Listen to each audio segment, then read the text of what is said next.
Sir हमारी company की तरफ से आपके लिए 76,000 का प्री अप्रूव लोन पास हुआ है, क्या आप लेना चाहेंगे? No problem sir, no problem, thank you, आपका दिन शुभ हो।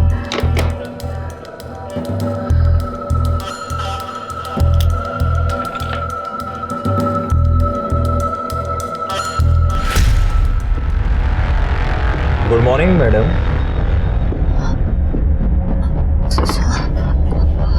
तो ऑफिस आवर्स में सोकर वुमेन कार्ड प्ले कर रहे हैं आप कि मैं प्रेग्नेंट हूँ, बहुत दुखी हूँ, बहुत प्रेशर में हूँ। सॉरी सर, पर मैं कॉल पर ही थी, कॉल डिस्कनेक्ट हुआ तो मैं थोड़ा नहीं मैडम, बहुत आराम करती हैं आप, मैं देखता रहता हूँ आपको। और आपके थ्रू जो लोन सैंक्शन हुए हैं ना, अभी तक उनकी रिकवरी नहीं हुई है, उन पर ध्यान दो। अगर वो रिकवरी नहीं हो तो पैसे सारे तुम्हें भरने पड़ेंगे या फिर जेल जाना पड़ेगा, समझिए आप। Sir please calm down sir, ऐसा नहीं होगा, वो रिकवरी जल्दी हो जाएगी। इंस्टॉलमेंट ऐसा होना भी नहीं चाहिए। अगर वो रिकवरी नहीं हुई ना तो सारे पैसे भुगतने के लिए तैयार है ना। चलो काम करो, और आप लोग भी काम कीजिए।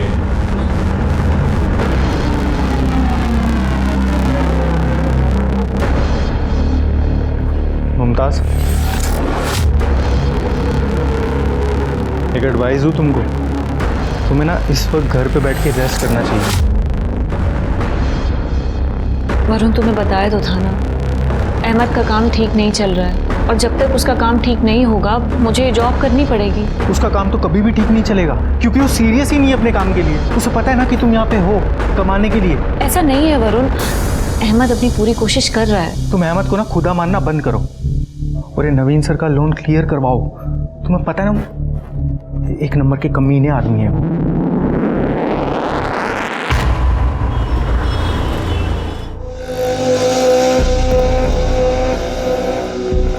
अहमद फोन उठाओ, अहमद कहाँ बिजी हो? मुमताज अभी तक यहीं हो? चलो घर तुम्हें ड्रॉप कर देता हूँ, बैठ जाओ, रात बहुत हो गई है। चलो आराम से। अहमद, मैं वहाँ ऑफिस के बाहर से कब से तुम्हें फोन लगा रही थी और तुमने मेरा फोन नहीं उठाया, और मैं वहाँ बेवकूफों की तरह सोच रही थी कि तुम शायद बिजी होगे। सो सॉरी, वो फाइनल मैच आ रहा था, मैं देखने के लिए बैठ के मैं भूल ही गया तुम्हें लेने जाना है, सॉरी। सही, मतलब घर बाहर सब मैं संभालूं और तुम यहाँ आराम से सोफे पर बैठकर दारू पियो, टीवी देखो, बहाने बनाओ। तुम्हें पता है तुम्हारी वजह से रोज नवीन सर सबके सामने मुझे कितना सुनाते हैं वो लोन अमाउंट्स के लिए। तो तुम उसका गुस्सा मुझ पर क्यों उतार रही हो? मैं लोग तुम्हारे पास इसीलिए लेके आया था कि मैं चाहता था तुम्हारा टारगेट पूरा हो। अब वो लोग लोन की किस्त नहीं दे पा रहे, लोन नहीं चुका पा रहे, तो मेरी क्या गलती है? एक तो मैंने तुम्हारी मदद की, ऊपर से तो मुझे सुना रही हो। सही कह रहे हो, गलती तुम्हारी नहीं है, मेरी गलती है। आई एम सॉरी।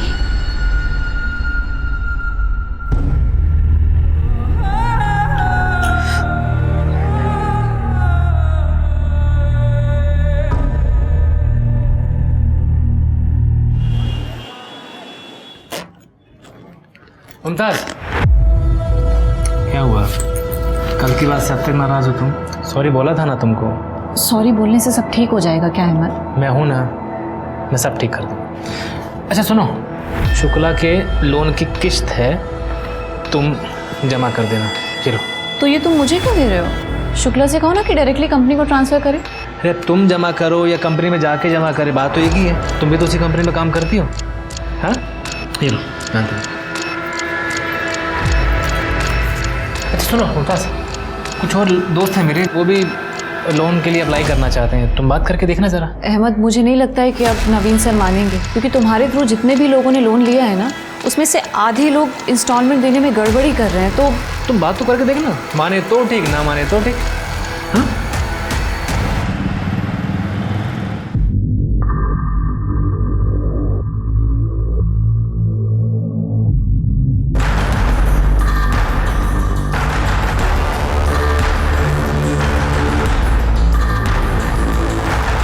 चेकअप पे लिए गई थी ना तुम, क्या कहा डॉक्टर ने? यही कि स्ट्रेस कम लो और आराम करो, जो कि मेरे लिए पॉसिबल नहीं है। खैर तुम बताओ कब तक वापस आ रहे हो? ताज तुम्हें बताया था ना, मंडे को आऊँगा, कल पहुँच जाऊँगा 12 बजे तक।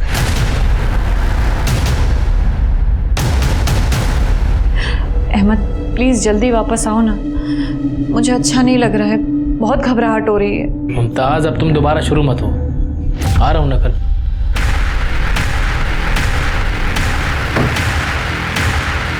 अहमद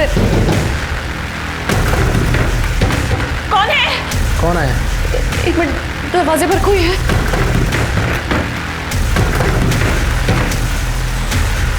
अहमद वो लोग आ गए। कौन आ गया? मुमताज कौन आ गया?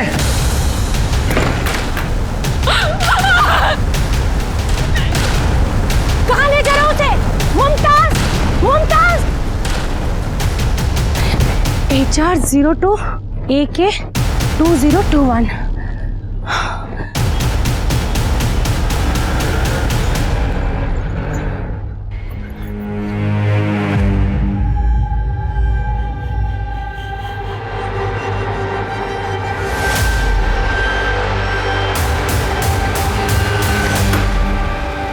ये सब क्या है? शिवाना आपा, मुमताज कहाँ है? साहब यही है अहमद, मुमताज का शौहर। बेचारी का 8वां महीना चल रहा था सर, पता नहीं ये मक्कर उसे छोड़कर कहाँ भाग गया था। इन्होंने बताया कि कल 2 आदमी जबरदस्ती आपकी बीवी को घर से उठा के ले गए। क्या? मुमताज ने कभी कुछ बताया था ऐसा? नहीं सर, मैं तो 3 दिन से काम के सिलसिले में बाहर गया हुआ था, अभी लौट रहा हूँ आपके सामने। तुम्हारा फ़ोन क्यों स्विच ऑफ है? और मुमताज़ का फ़ोन भी बंद है। मुमताज का फ़ोन बंद है ये तो मुझे नहीं पता, और फ़ोन की बैटरी डेड हो गई थी तो रास्ते में बंद हो गया। रास्ते में कोई चार्ज करने के लिए जगह नहीं मिली, इसलिए अभी भी बंद है। साहब कल आदमी जिस गाड़ी से आए थे उस गाड़ी का नंबर मैंने नोट कर लिया था, ये लीजिए।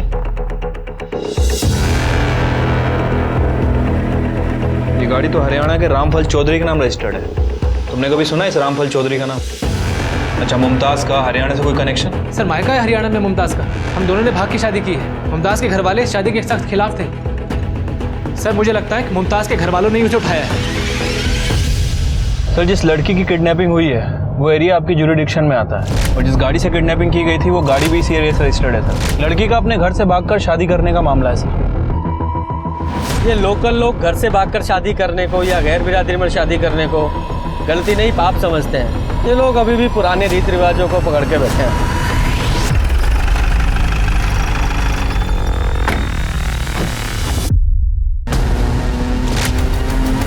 सर ये वही गाड़ी है जिससे किडनैपिंग हुई थी, 2021।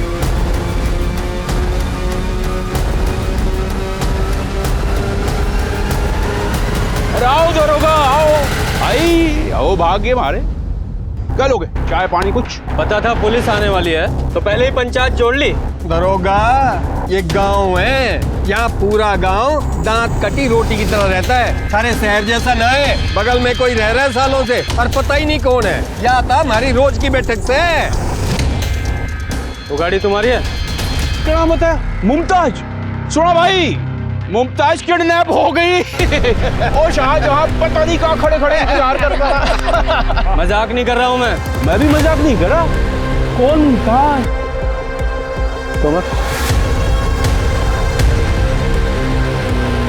ये मुमताज,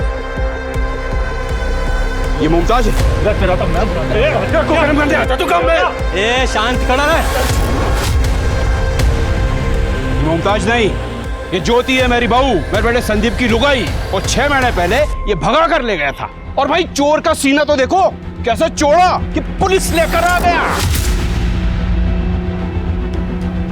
वो जो मुमताज है ना, ज्योति, जब भागी थी तो उसकी कंप्लेंट हमने की थी।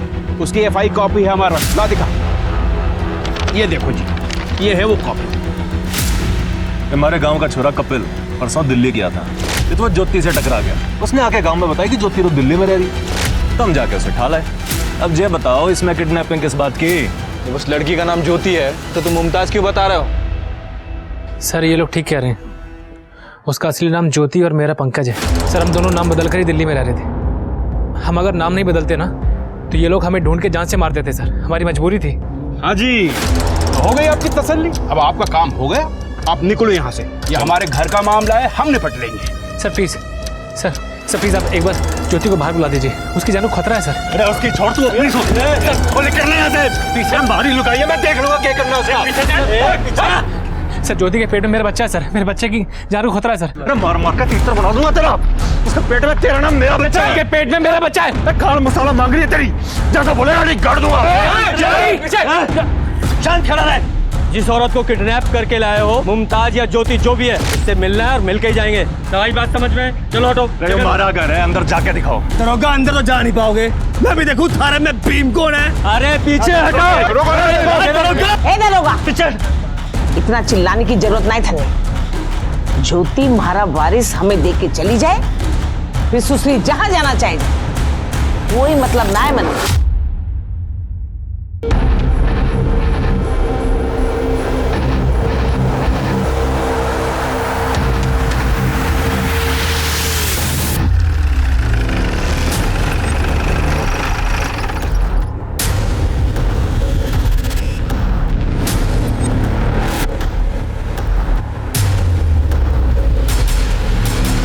रास्ते से हटो वरना सारे के सारे जेल जाओगे। हटाओ ये लाठियां। चलो हटाओ। हटाओ चलो।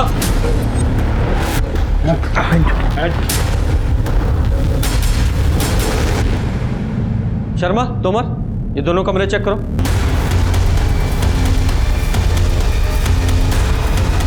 शर्मा, तोमर,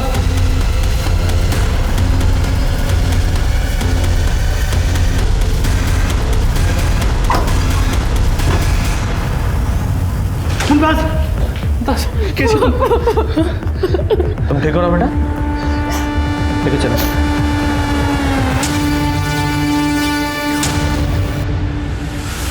इन लोगों से डरने की जरूरत नहीं है, घबराओ मत, तुम सेफ हो।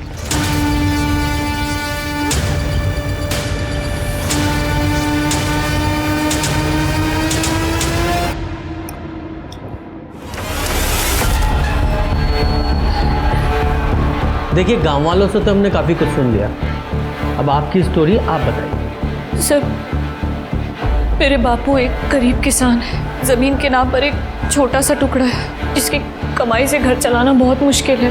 पढ़ाई तो दूर की बात थी सर, पर मैंने बहुत मेहनत की सर। पढ़ाई में अच्छी थी मैं, इसलिए ग्रेजुएशन तक वजीफे पे मैंने स्कॉलरशिप पर अपनी पढ़ाई पूरी की। मैं काम करना चाहती थी सर, कुछ बनना चाहती थी। फिर एक दिन पास वाले गांव में एक शादी में गई मैं। वहाँ संदीप की नज़र मुझ पर पड़ी। उसने अपने बापू को रिश्ता लेकर मेरे घर भेज दिया सर, और मेरे बापू को लगा कि लड़की की शादी बिना दहेज के हो रही है, तो उसकी शादी कर दो। तो उन्होंने मेरी ज़बरदस्ती शादी कर दी संदीप के साथ, जहाँ मुझे प्यार, इज्जत कुछ ना मिला। लेकिन इतना काफ़ी नहीं था सर। एक दिन, अरे आप कुछ चाहिए आपको? हाँ, मैंने तू चाहिए। तू तो मलाई की तरह एकदम। छोड़ो मुझे। मेरे साथ भी कर। क्या कर रहे हो? पिताजी, छोड़ो मुझे। अरे काहे गला फाड़ रही है छोरी? हैं? ये क्या राड़ा लगा रखा है? हाँ? नहीं, क्या कर रहे हैं? अरे महाराज छोरा आज्ञाकारी है, इजाजत लेकर ही अंदर आया, समझी? और एक बात कान खोल के सुन ले, अब तो सिर्फ संदीप की लुगाई नहीं है, रिंकू की भी लुगाई है। क्या? अब एक ही कोख से बच्चे हो जाए ना दोनों के, तो फिर कल जमीन जायदाद के लिए दोनों भाई के बीच में राड़ा नहीं होगा, समझी? क्या कह रही हैं आप माँ जी? सुना आपने? सुना क्या कह रही है माँ जी? ज्योति, समझा कर, जिस बात में परिवार की भलाई हो ना, वो मान लेनी चाहिए। चल जा। शाबाश छोरा, शाबाश। देखा माँ की कितनी फिक्र है छोरे में। अब एक बात तू भी सुन ले, तू भी मान जा, और अगर नहीं मानेगी ना तो तेरे बाप के घर छोड़ आएंगे, फिर दिखाती रहना अपनी मास्टरानी उधर। अरे ब्याही हुई छोरी घर पर जाएगी ना माँ बाप के, तो तेरी बहन की शादी तो होने से रही। हाँ? सर, मैंने ये सब अपने बापू को बताया, लेकिन उल्टा वो मेरे ससुराल वालों को सपोर्ट करने लगे। उस दिन के बाद दोनों भाइयों का जब जी चाहता वो, और मुझे ये सब सहना पड़ता, क्योंकि मेरे पास और कोई चारा नहीं था सर। फिर एक दिन मैं पंकज से मिली। वो गांव में बाहर से कुछ मजदूरों को लेकर आया था ठेके पर। उसने मुझसे वादा किया कि वो मुझे इस नरक से छुटकारा दिलाएगा। पहले तो मैं डर गई, मुझे ये सब इम्पॉसिबल लगा सर, कि कई लोगों को पता लग गया और मुझे जान से मार दिया तो। लेकिन जब मैं प्रेग्नेंट हुई सर, तब मैंने सोच लिया था कि अपने बच्चे को इस माहौल में नहीं जीने दूंगी, उसे यहाँ पैदा नहीं होने दूंगी सर। इसलिए मैं पंकज के साथ दिल्ली भाग गई। मुझे लगा कि मैं उस नरक से निकल चुकी हूँ, लेकिन ऐसा नहीं था सर, ऐसा नहीं था सर। मैं आपके हाथ जोड़ती हूँ सर, मैं आपके पैर पड़ती हूँ सर, मेरे बच्चे को बचा लीजिए सर, सर प्लीज मैं हाथ जोड़ती हूँ सर, ये लोग मुझे मार देंगे सर। ये दरोगा झूठ बोल रही से छोरी। अरे तने कद सुना कि बहु विवाह हुए, छोरी का ब्याह एक छोरे से हुए और सबकी लुगाई बन जाएगी। अरे जाके संग कोई अत्याचार होता तो मैं चुपचाप सहन करता, ये सब तो इस छोरे के चक्कर में पकड़ा रहे चुपचाप। अरे तने मारे पीछे पड़ जाओ और ये जाके संग गेल हो जाए। अरे झूठा इल्जाम लगा रही से मारे पे। सर मैं झूठ नहीं बोल रही सर, मैं झूठ नहीं बोल रही। हाँ झूठ ना बोल रही से। अरे इसके लक्षण तो शुरू से ठीक ना थे, इसीलिए तो जल्दी ब्याह करा दिया मैंने इसका, ताकि बरातरी में नाक ना कटे मारी।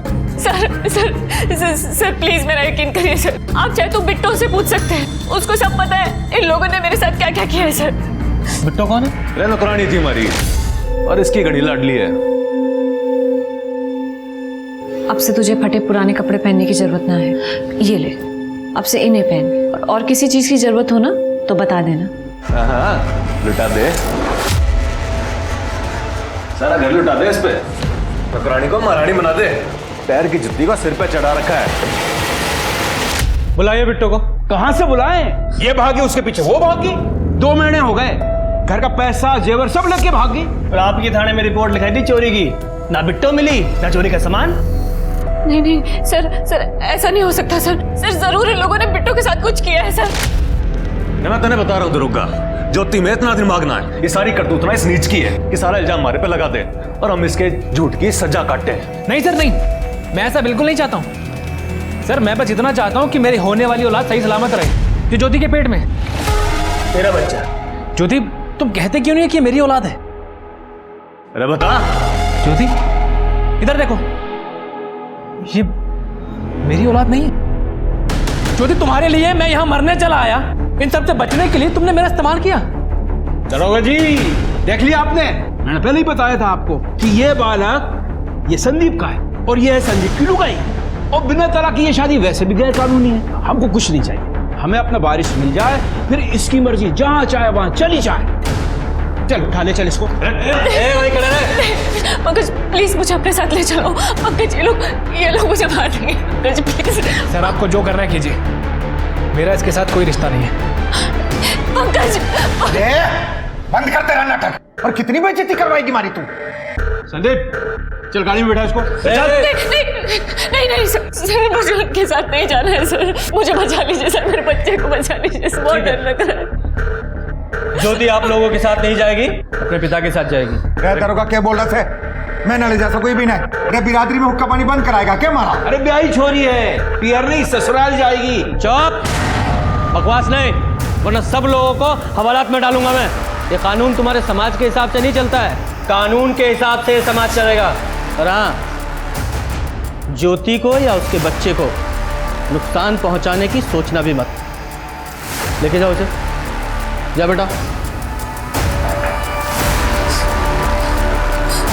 और तुम लोग ज्योति का बुरा करने के बारे में सोचना भी मत। और निकलो यहां से, चलो।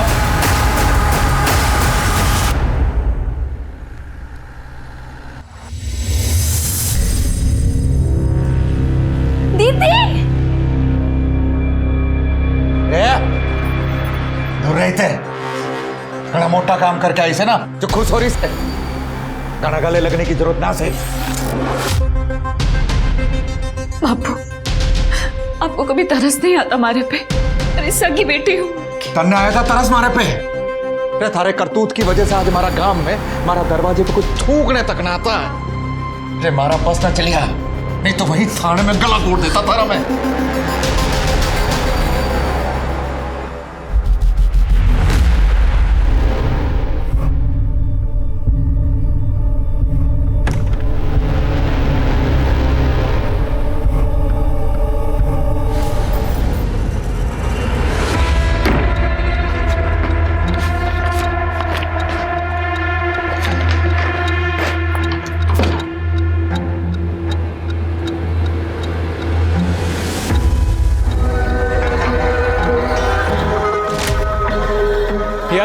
छान मारा है, कहीं नहीं मिल रहा। यार तू इतनी सी चीज संभाल के नहीं रख सकता?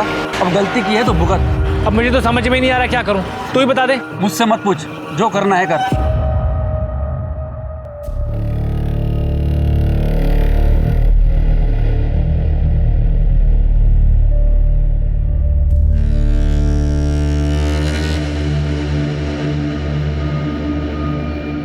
ज्योति के अनुसार शादी के नाम पर उसके साथ छल हुआ था। जमीन का बंटवारा बचाने के नाम पर उसे दोनों भाइयों की पत्नी बनाया जा रहा था। एक औरत की बलि चढ़ाई जा रही थी, इसलिए वो अपनी जान बचाकर अपनी इच्छा से अपनी जिंदगी जीने के लिए घर से भाग निकली। लेकिन पुलिस के सामने यह साबित होना बाकी था कि ज्योति बहु विवाह यानी कि पॉलीगैमी का शिकार थी या नहीं। और भी ऐसे कई सवाल थे जिनके जवाब नदारद थे। ज्योति ने पंकज से झूठ क्यों बोला कि उसके पेट में पलने वाला बच्चा पंकज का है, और अगर पंकज उसे छोड़ चुका था तो इस बार वो भागकर कहां और किसके पास जा रही थी? क्या ज्योति झूठ बोल रही थी और सच कुछ और था, या फिर उसका डर सही था और उसकी जान को खतरा था?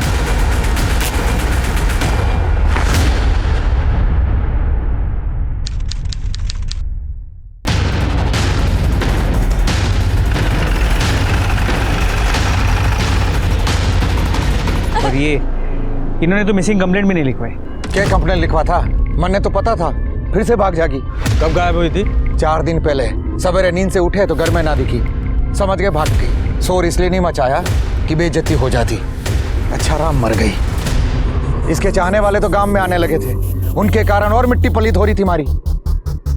मतलब कोई आया था? मैंने अपनी आंखों से देखा था।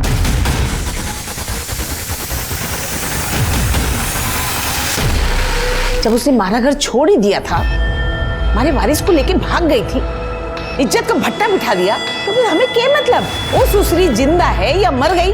तुम लोगों ने उसे मारने की धमकी दी थी ना? भूल कर रहे दरोगा, हमारा वंश बढ़ाने वाला था उसके पेट में।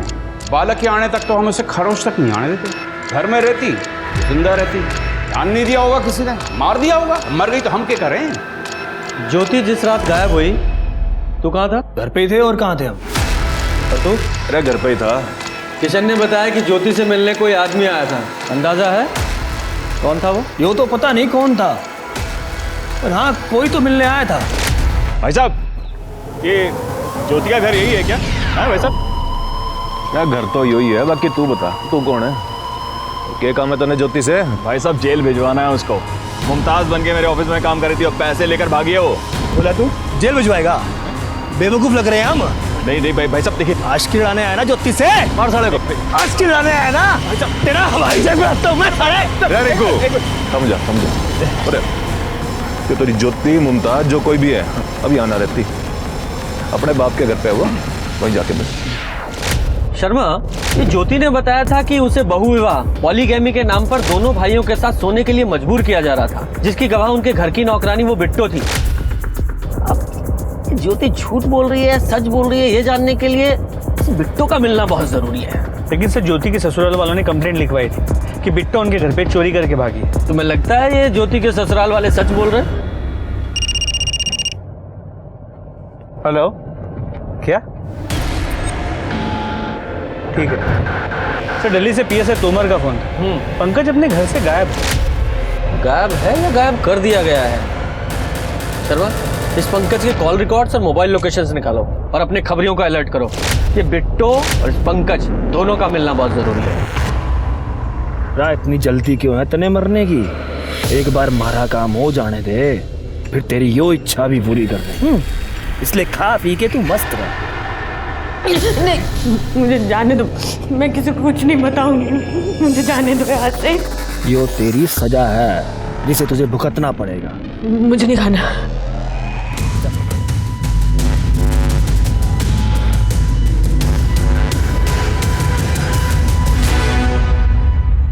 सर वो लोग इंसान नहीं थे सर, जानवर थे वो लोग सर। अपने लोन के पैसों के लिए मुमताज को ढूंढते हुए मैं सर वहां पर चला गया सर। आप मानेंगे नहीं सर, उन लोगों ने मुझे थप्पड़ों से मारा सर। ज्योति के पति संदीप के घर जाने के बाद तुम उसके पिता किशन के घर भी गए थे? हाँ सर, मेरा जाना मजबूरी था, लेकिन मैं डरते डरते गया सर, पता नहीं क्या हो जाए।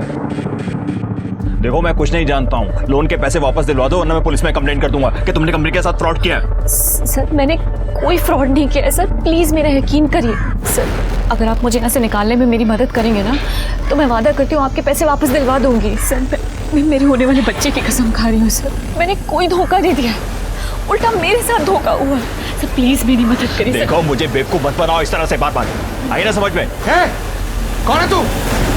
सर वो गिड़गिड़ा रही थी सर, बच्चे की कसम खा रही थी। मुझे समझ में नहीं आ रहा कि फ्रॉड उसने किया या फिर किसी और ने किया। एक्चुअली ये फ्रॉड था क्या, और तुम्हें क्यों लगता है कि ज्योति इसमें इन्वॉल्व थी? ज्योति मेरे यहाँ पर लोन डिपार्टमेंट में काम करती थी। जितने भी ये लोन सैंक्शन हुए हैं ना, सब उसी के थ्रू हुए हैं। सर ये 2 लाख के लोन का एप्लीकेशन फॉर्म है और कुछ डॉक्यूमेंट्स हैं, आप चेक कर लीजिए। पेपर्स तो सब क्लियर हैं, लेकिन रिटर्न की गारंटी क्या है? सर रिटर्न की गारंटी के लिए वो अपने लैंड के पेपर्स डिपॉजिट करेंगे, और मेरे शौहर के अच्छे दोस्त हैं, फ्रॉड नहीं है। अच्छा, इन सारे लोन्स में उसके पति पंकज अहमद वो भी इन्वॉल्व था? हाँ सर, ज्योति ने बताया था कि जितने भी क्लाइंट थे वो उसके पति के थ्रू आए थे। शुरू में तो सर उसने EMI प्रॉपर टाइम पे करवा करना सर मेरा विश्वास जीत लिया, लेकिन अभी 4-5 महीने से सर लोन की एक भी EMI नहीं आ रही है सर, और यही अमाउंट मेरा कुछ 26 लाख रुपए अटका पड़ा है सर। 26 लाख? जी हाँ सर, इतना बड़ा अमाउंट था, इसलिए सर मुझे ज्योति के ऊपर प्रेशर डालना जरूरी हो गया था सर। जो लोन आपके थ्रू सैंक्शन हुए हैं ना, वो रिकवरी नहीं हुई ना, तो पैसे सारे आपको भरने पड़ेंगे या फिर जेल जाना पड़ेगा, समझिए आप? और सर फिर वो एक दिन अचानक गायब हो गई और मुझे डाउट हो गया। मैंने सारे पेपर मंगवाए और चेक किया, और सारे पेपर सर फर्जी निकले। जिन अकाउंट्स में लोन ट्रांसफर हुए वो अकाउंट्स भी फर्जी निकले। ये सारे लोन्स जो भी ज्योति के थ्रू सैंक्शन हुए थे, उनके सारे डॉक्यूमेंट्स और वो लोन का पैसा जिन जिन अकाउंट्स में ट्रांसफर हुआ था, सबकी डिटेल्स चाहिए अर्जेंट।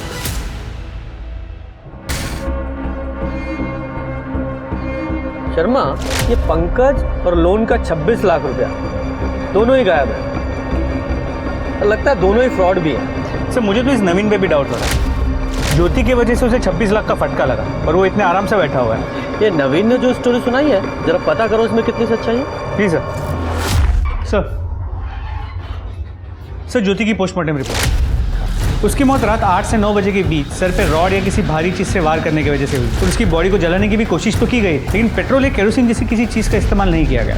ये ज्योति जो घर से बैग लेकर भागी थी, वो भी उसकी बॉडी के पास खुला हुआ पड़ा मिला, और वो जो कपड़े थे वो भी उसकी बॉडी पर अधजले मिले। इसका मतलब तो लगता तो ऐसे ही। और ये पंकज, उसके कॉल रिकॉर्ड से कुछ पता चला? सर उसका फोन फर्जी डॉक्यूमेंट्स पे लिया गया है, और ज्योति के मर्डर के वक्त उसकी लोकेशन उसके गांव की ही थी। और ये प्रॉपर्टी के पेपर? सर वो भी फर्जी है। कुछ फर्जी, ये सिम कार्ड ये भी फर्जी डॉक्यूमेंट पे लिए गए, ये प्रॉपर्टी के पेपर्स फर्जी, यहाँ तक कि बैंक के सारे अकाउंट वो भी फर्जी डॉक्यूमेंट पे खोले गए। पता करो ये सारे अकाउंट्स किसने और कैसे खुलवाए, और ये भी पता करो उन सारे अकाउंट से किसने और कब कब पैसे निकलवाए। इसी से इस पंकज और ज्योति के फ्रॉड का पता चले शायद। जी सर। और सुनो, ये बिट्टो, इसका कुछ पता चला? सर नहीं, हमारे खबरी काम कर रहे हैं, लेकिन अब तक कोई इन्फॉर्मेशन नहीं मिल पाई। हमने गांव के लोगों से भी ये पॉलीगेमी बहु विवाह के बारे में पूछताछ करने की कोशिश की। सब लोग ज्योति के भागने को गांव की इज्जत के साथ जोड़ रहे हैं, कोई कुछ नहीं बता रहा। शर्मा, ये तो पता करना पड़ेगा कि ज्योति घर से भागने के लिए झूठ बोल रही थी या सचमुच में ऐसा था कि दोनों भाई उसे बीवी बनाकर उसके साथ रेप कर रहे थे। तो बिट्टो को ढूंढना पड़ेगा, क्योंकि वही असली सच्चाई था।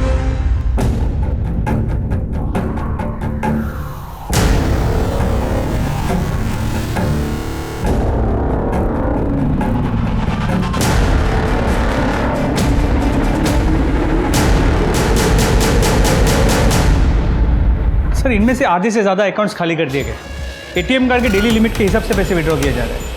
मतलब बैंक ना जाना पड़े इसलिए 90 अकाउंट खोले गए? जी सर, लेकिन अब भी कुछ अकाउंट में 7 से 8 लाख रुपए बचे हुए। उन्हीं में से एक अकाउंट में से ज्योति के मर्डर के बाद ATM में से 25,000 रुपये विड्रॉ किए गए। शर्मा, उस ATM का पता करो जिससे पैसे निकाले गए, और उस ATM की CCTV फुटेज भी निकलवाओ। Sir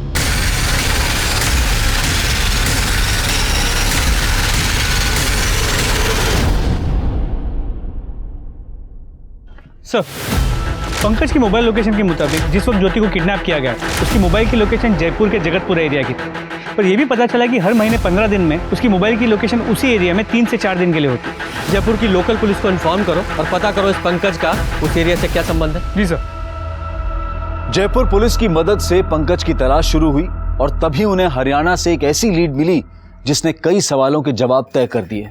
sir Jaipur police Pankaj की तलाश कर रही है, लेकिन वो अब तक हाथ नहीं लगाए। और सर इसमें दिल्ली हरियाणा बॉर्डर की उस ATM की फुटेज है जहाँ पे ज्योति के मर्डर के बाद फेक अकाउंट से 25,000 रुपये निकाले गए। ये आदमी मुंह पे गमछा बांधा हुआ है, शक्ल तो पहचान में नहीं आ रही है। शर्मा, ये पंकज जैसा तो नहीं लग रहा है, ये बॉडी स्ट्रक्चर से मैच नहीं हो रहा। एक काम करो, इस ATM से इस टाइम पर जितने भी नोट निकाले गए उनके सारे सीरियल नंबर बैंक से पता करो। और हाँ, वो लड़के जो वेरिफिकेशन के लिए जाते हैं ना, इन सारे 90 अकाउंट्स के वेरिफिकेशन के लिए जो लड़के गए थे उन सबको पूछताछ के लिए बुलाओ। सर कैसे पॉसिबल है कि फर्जी डॉक्यूमेंट से 90 अकाउंट खुल गए और किसी को गलत नहीं लग रहा है? Excuse me. हेलो, ठीक है सर, बिट्टो का पता चल गया। कहाँ है वो? एक आदमी को रास्ते पर बेहोश पड़ी मिली थी, वहीं इसे हॉस्पिटल लेकर आया। जैसे ही इसे होश आया बोली पुलिस को बुलाओ। बहुत ही डरी हुई थी। कहाँ थी तुम इतने दिन और किससे बचकर भाग रही थी? पूरा जानवर लोग है साहब, वो इंसानों का परिवार नहीं, राक्षस है वो लोग। गांव में अम्मा की तबीयत खराब है, थोड़े पैसे चाहिए। 4 दिन पहले तनख्वाह दिए तेरे को, अब किस बात के पैसे मांग रही है? थोड़ा एडवांस चाहिए, काम करके सब चुका देंगे। काम तो बड़ा तू यहाँ हल चला रही है, लाखों में सैलरी है जो तुझे एडवांस चाहिए। भाई ध्यान रखिए उस पे, चोरी चकारी करके भाग ना जाए। जब खड़ी मुंह के देख रही है, जा जाके लस्सी लेके आ। बिट्टो, अरे क्यों उदास है तू? हैं? कितने पैसे चाहिए? 10,000 चाहिए थे। 10 बस, ये ले। पूरे 20 वापस नहीं करना तेरे को, मैं खुद वसूल कर लूंगा। हाँ देख, मैं क्या कह रहा था, सुन, तेरे को माँ का इलाज कराना है ना। माँ का सोचकर हम सब बर्दाश्त करते थे। अच्छा, ये ज्योति घर से गई क्यों थी? उनकी किस्मत भी हमारी तरफ उल्टी थी।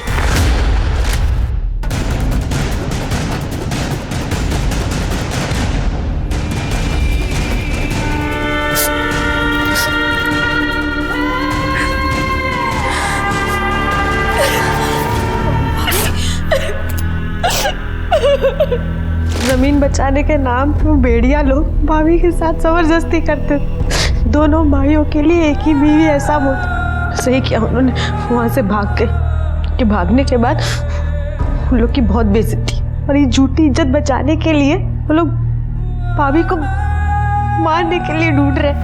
मतलब रामफल और उसके दोनों बेटों ने तुम्हें कैद करके रखा था, पर मजबूरी में ही सही तुम वो कर रही थी जो वो करवाना चाहते थे।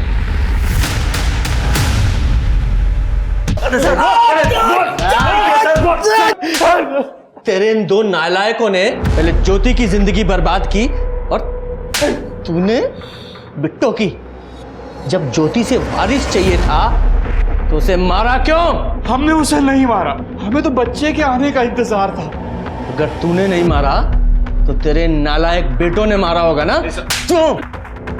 मारना होता तो थारे आके उसको बचाने का इंतजार थोड़ी ना करते, कद का मार देते सर। हमने नहीं मारा साहब, वारिस की खातिर हमने बिट्टो को नहीं मारा तो ज्योति को कहां से मारेंगे हम? शर्मा, ये इतनी आसानी से नहीं बताएंगे। हड्डियां तोड़ो इनकी। सर सच बोल रहे हैं सर। सर हम लोग कॉन्ट्रैक्ट बेस्ड काम करते हैं, टारगेट पूरा नहीं होता तो सैलरी भी नहीं मिलती, इसलिए जो भी व्यक्ति जहाँ बुला लेता है वेरिफिकेशन के लिए वहाँ चले जाते हैं। उन लोगों को देखोगे, पहचानोगे? हाँ सर, श्योर, पहचान लेंगे।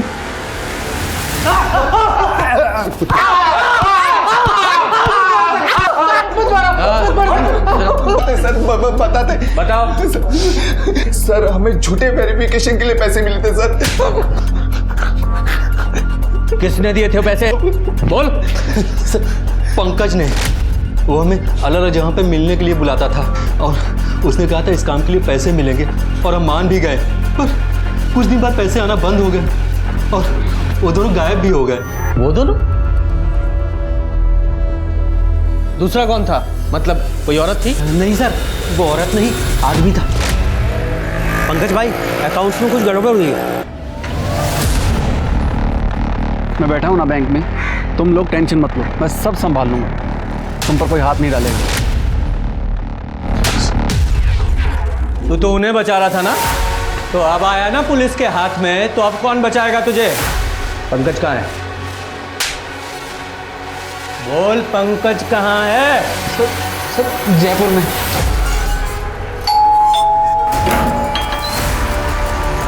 जी पंकज यही रहता है? कौन पंकज? यहाँ मैं, मेरी बेटी और मेरे हस्बैंड रहते हैं, और उनका नाम पंकज नहीं निखिल है। वो देखिए, वो आ रहे हैं।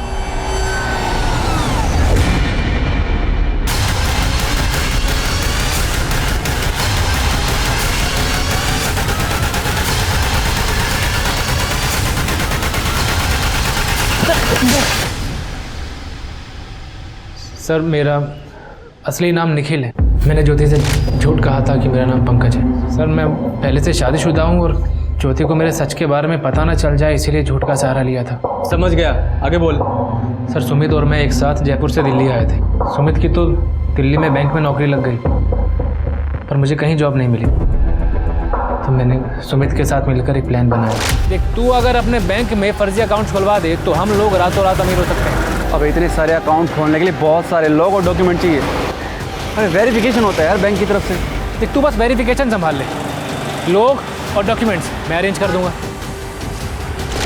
सर मैं सेल्स में था, लोगों को फंसाना मुझे बहुत अच्छे से आता है। पैसों का लालच देकर मैंने कुछ लोग खड़े किए और इसने फर्जी डॉक्यूमेंट्स पे उनके अकाउंट खुलवा दिए। और उसके बाद तूने ज्योति को बेवकूफ़ बनाकर फर्जी प्रॉपर्टी के कागजात बनाए और उन कागजात पर लोन्स उठाए। जी सर। वो बेचारी तुझे फरिश्ता समझ रही थी, तो शैतान निकला। उसे मारा क्यों? नहीं सर, मैंने मारा नहीं है सर ज्योति को। अच्छा दिखाओ ये। जिस दिन ज्योति का मर्डर हुआ तेरी लोकेशन उसी गांव में थी, सच बोल, क्यों मारा उसे? सर मैं मानता हूँ कि मैं ज्योति के गांव गया था, लेकिन उसे मारने नहीं गया था, अपनी पासबुक और एटीएम लेने गया था। सर सुमित ने तो सारे पैसे अपने अकाउंट से निकाल लिए थे। मैंने अपना पूरा घर छान मारा, ना तो मुझे पासबुक मिली ना एटीएम मिला। सर मैं अच्छे से जानता था कि ज्योति के गांव जाना खतरे से खाली नहीं है, पर मैं क्या करता वही बार बार फोन करके बुला रही थी। तो मुझे लगा मैं गांव जाऊंगा, उसे इमोशनली ब्लैकमेल करूंगा और अपना पासबुक और एटीएम ले लूंगा। तुमने मुझसे झूठ बोला, फ्रॉड किया मेरे साथ। देखो, तुम्हें अगर पासबुक और एटीएम चाहिए ना, तो बदले में तुम मुझे यहाँ से ले जाओ। सोच लो पंकज। हाँ तो मैं तुम्हें लेके जाऊंगा ना ज्योति, लेकिन उसके लिए मुझे पासबुक और एटीएम चाहिए ताकि मैं सब अरेंज कर पाऊँ। जैसे सब अरेंज हो जाएगा मैं तुम्हें यहाँ से ले जाऊंगा पक्का। तुम्हारी नीयत में समझ चुकी हूँ पंकज, अब तुम्हें पासबुक एटीएम कुछ भी नहीं मिलेगा। और सर उसके बाद ज्योति वहाँ से चली गई। मेरे फंसे हुए पैसे मिलने का कोई चारा ही नहीं था। और सर मैं जानता था कि ये फ्रॉड का केस एक दिन सामने ज़रूर आएगा, इसलिए मैं चुप बैठ गया था। पर सर मैं कसम से कह रहा हूँ सर, मैंने ज्योति को मारा नहीं है सर। अगर ये पंकज सच बोल रहा है तो इसका मतलब ये है कि ज्योति को किसी गांव वाले ने या उसी के घर वाले ने मारा है, जिसे पता था कि ज्योति के पास पासबुक और एटीएम कार्ड है, क्योंकि एटीएम से पैसे ज्योति के मरने के बाद ही निकाले गए। सर मैं एक काम करो, जरा गांव में पता करो कि कौन है जो अचानक से अमीर बन गया है और पैसे उड़ा रहा है। जी सर।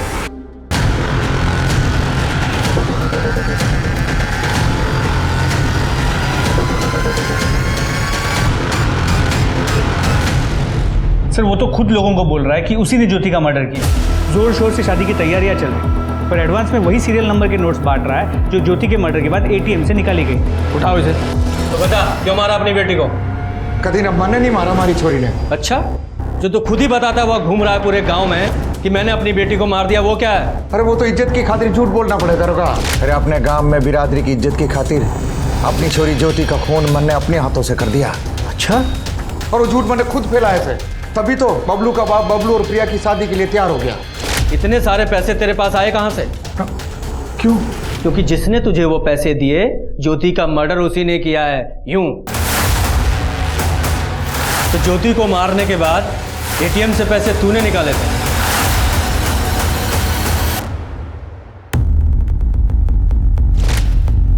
और वो एटीएम कार्ड तूने इसे दिया। हाँ, क्योंकि मेरी शादी ना होने में सिर्फ दो ही प्रॉब्लम थी, एक पैसे की और एक दीदी के वजह से जो हमारी बदनामी हुई थी उसकी। पर इन्हीं दो वजह से बबलू के बापू हमारी शादी को ना करा रहा था, और फिर दीदी ने एटीएम दे के और पासबुक दे के हमारी पैसे की प्रॉब्लम सॉल्व कर दी थी। छोटी, मुझे माफ़ कर दे, हमारी वजह से तेरी शादी टूट गई। ये सब हमारी वजह से हुआ है ना, अब मैं ही इसे ठीक करूँगी। ये ले पासबुक और एटीएम कार्ड। इस अकाउंट में ना कम से कम 7-8 लाख रुपए हैं। इससे तेरी और बबलू की शादी धूमधाम से हो जाएगी।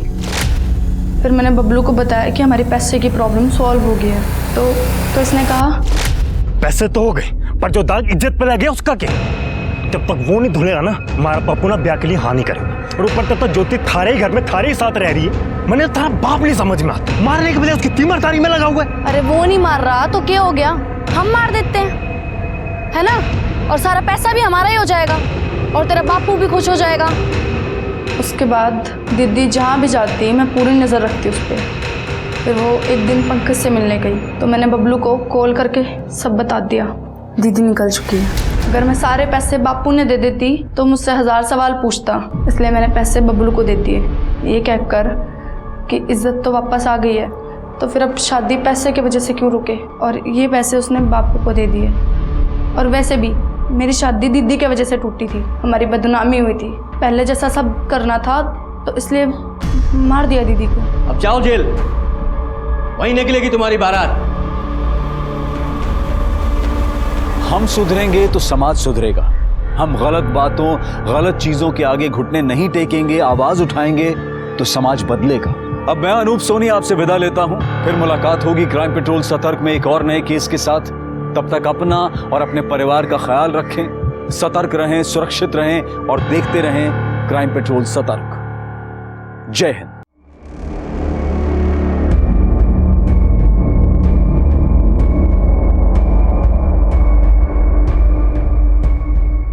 यही है।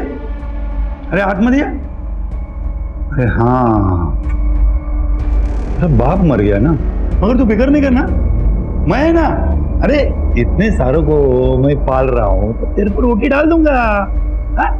ये ले ले रोटी ले।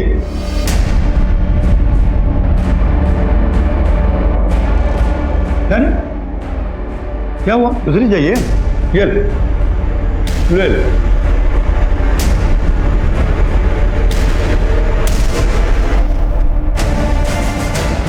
नमस्कार, आदाब। क्राइम पेट्रोल सतर्क के आज के एपिसोड में मैं अनूप सोनी आप सबका स्वागत करता हूं। मनीषा ताई, शंकर भाऊ, मैं आपको टेम्पो नहीं दे सकता, मुझे माफ करा। ऐसा नका ना बोलो अप्पा, अगर आप हमें टेम्पो नहीं देंगे तो हमारी सब्जियां, हमारे फल हम मंडी तक कैसे लेके जाएंगे? सब यही सड़ जाएंगी। भारी नुकसान हो जाएगा अप्पा, बर्बाद हो जाएंगे अप्पा हम। जानता हूँ शंकर भाई, क्या कर सकता हूँ। मेरे दोनों ड्राइवर कोरोना से 14 दिन के क्वारंटाइन में भर्ती है, अब कौन चलाएगा टेम्पो? चल मनीषा, अपना नसीबत खराब आए। नसीब और किस्मत इंसान खुद बनाता है शंकर।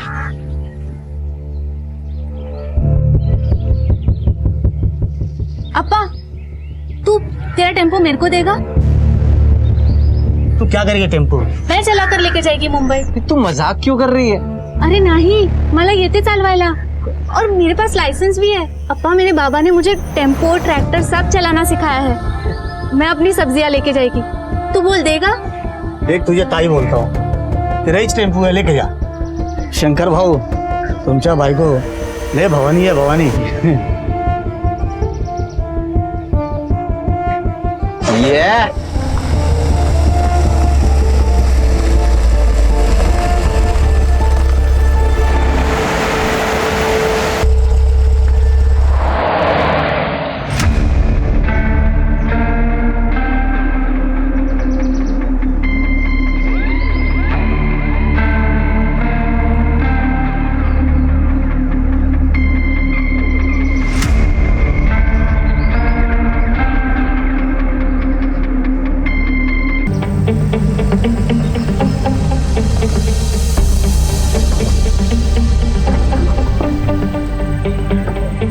अब इसे क्या हो गया?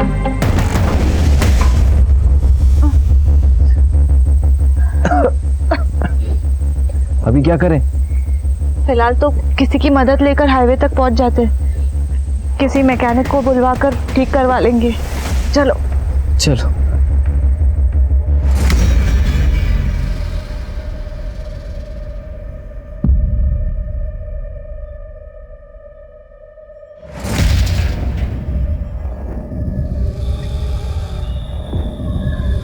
हाँ, 2 सेकंड।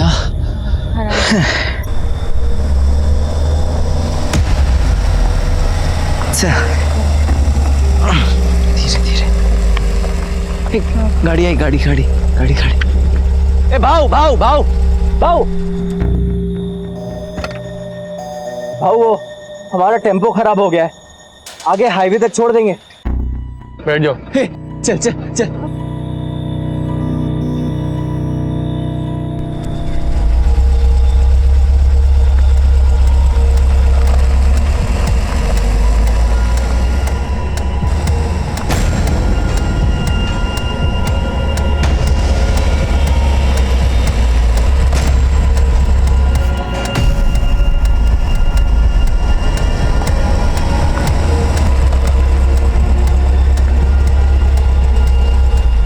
काय झालं भाऊ? क्या हुआ?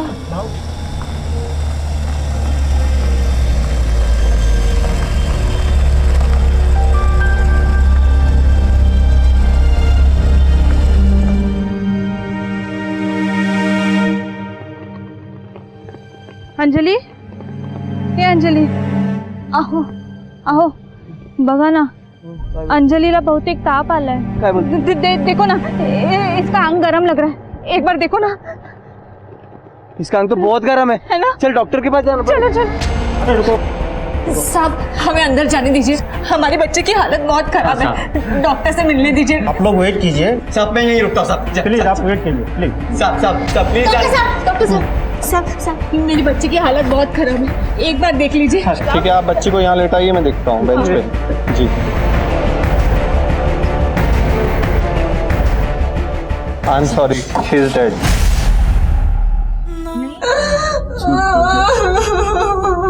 हे बघा, तुम्ही घाबरू नका। मला माहित है कि इस वक्त ये सब पूछना सही नहीं है, फिर भी आप हमें बताइए, क्या आपने किसी का चेहरा देखा था?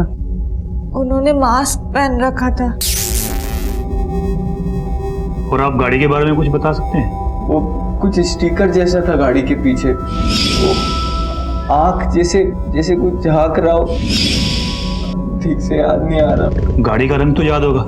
हाँ, सफेद रंग की गाड़ी थी, पर नंबर नहीं देख पाया। ले, ऐसे कैसे पकड़ेंगे उनको? इंपोर्टेड फोन है, तो संभाल ले। जी सर।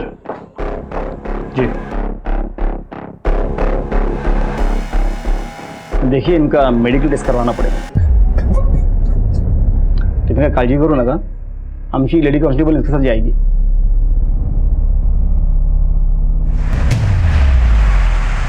संजय, बोला। मैंने अपने फोन में आपके बचपन की डीपी लगाई है। क्यों? कितने क्यूट दिख रहे हो। मैं चाहती हूँ कि मेरा होने वाला बेबी तुम्हारे जैसा दिखे, तुम क्यूट और प्यारा। अच्छा।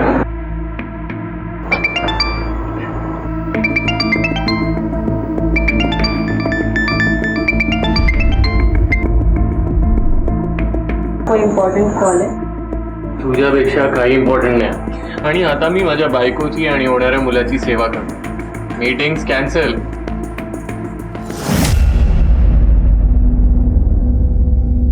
हो, आय नो काम महत्वाचं आहे, पण आता लॉकडाऊन आहे की नाही, तर तसंही लॉकडाऊन मध्ये बाहेर पडता येणार नाहीये।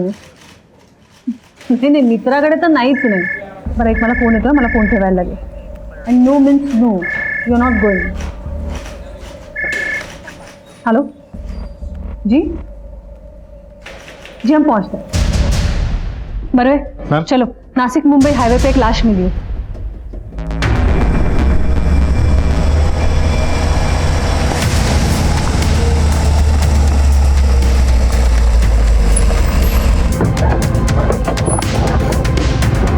काफी बुरी हालत है बॉडी की, किसी ने शायद बड़े पत्थर से वार किया है। बाग मारे, जरा आजूबाजू बघा काही सापडतंय का? मैम, सगळीकडे बघा नीट। हो मैम। इसकी तो गर्दन भी मुड़ी हुई है। बरवे, ये वार इसीलिए किया गया ताकि बॉडी की शिनाख्त ना हो सके। मैम, ये देखिए, आपका अंदाजा बिल्कुल सही था मैम। फिर ताबत दिया और फॉरेंसिक को भेज दो। अच्छा, ये बॉडी के जेब में कुछ आइडेंटिटी कार्ड या फिर कागज मिले? नहीं मैडम, कुछ भी नहीं मिला था, लेकिन एक गाड़ी पार्क है मैडम। बरवे, बघा जरा। Yes ma'am.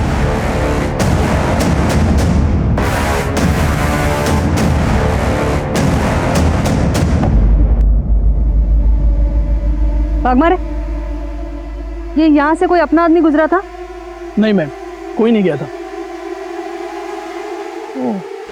ये बारिश की वजह से यहाँ की मिट्टी गीली हो गई है और ये गीली मिट्टी पर सारे निशान पड़ चुके हैं। मैम, मैम ये फोन मिला। फोन तो लॉक्ड है, लेकिन नोटिफिकेशन से पता चल रहा है 23 मिस कॉल। उठा। कौन बोल रहा है? मैं गौतम पवार, पॉलिटिशियन संजय मंगर का पीए हूँ। पीएसआई साहब से मेरी बात हुई थी संजय साहब के फोन से, और इन्हीं के कहने पर मैं यहाँ आया हूँ। और ये बाहर जो भीड़ लगी है वो? ये मैडम सब संजय साहब के सपोर्टर्स हैं। ये लॉकडाउन में भीड़ जमा करने की जरूरत क्या थी? मैडम, इन लोगों को मुझे बुलाने की जरूरत नहीं पड़ी। ये जितने भी लोग बाहर खड़े हैं ना, ये सब संजय साहब को देवता की तरह पूछते हैं। वाघमारे, बाहेर जरा सांगा सगळ्यांना, लॉकडाऊन आहे, सोशल डिस्टन्सिंग पाळणं फर्ज आहे आम्हाला, आणि थोडं शांतपणे सांगा, प्रकरण नाजूक आहे। Yes sir. शिर्के, त्या वस्तू दाखवा त्यांना। ये चीजें पहचानते हैं आप? जी मैडम, ये तो सब संजय साहब के ही हैं। जा तुम्हें। ये संजय मानकर कब से मिसिंग है? परेशान से। संजय मानकर की फैमिली के बारे में बताइए कुछ। मैडम, संजय साहब के छोटे भाई हैं, वो पढ़ाई के लिए लंदन में हैं, और संजय साहब अपने प्रेग्नेंट वाइफ के साथ यहाँ कसारा वाले घर में रहते हैं। वही उनका इलाका भी है, और वो वहाँ के बहुत मशहूर नेता हैं। तो फिर उनके दुश्मन भी काफी होंगे। हाँ मैडम, वो जो एक नेता है ना, बाला जोशी, वो उनसे बहुत खुन्नस रखता है। खुन्नस?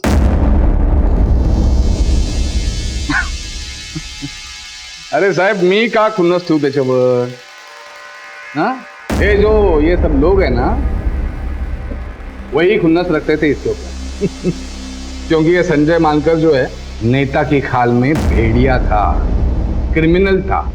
आपने तो देखा ही होगा, जब से ये संजय मानकर चुन के आया है, आपके करप्शन रेट में, क्राइम रेट में कितनी बढ़ोतरी हुई। इसलिए जब भी ये मुझे खबर पता चली, मुझे हैरानी नहीं हुई। वो क्यों? वो क्यों? पाप का घड़ा इतना भर गया कि फूटना ही था। जिस रात संजय मानकर की मौत हुई, आप कहाँ थे? और कहाँ रहूंगा? लॉकडाउन चल रहा है, घर पे ही था।